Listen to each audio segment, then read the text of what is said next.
Magandang umaga sa atin lahat. Kumusta na ang mga...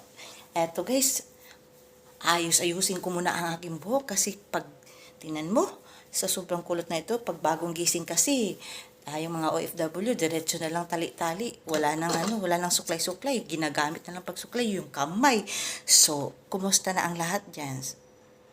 Baka naman makapaglambing ako dyan ng sinong may tira ng pandesal dyan, pahingi naman. At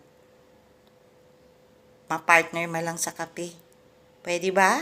Maglalambing lang naman. Pahingi naman ng tirang pandesal dyan sa inyo. Baka naman ay sobra-sobra ang pandesal ninyo dyan. Pwede ko nang i-partner sa kape at magkakape pa lang si GSM din lang. At siya nga pala, maraming kape at pandesal. Siguro mag-aabang ako. Naisipan ko, mag-abang ako sa wall ko ng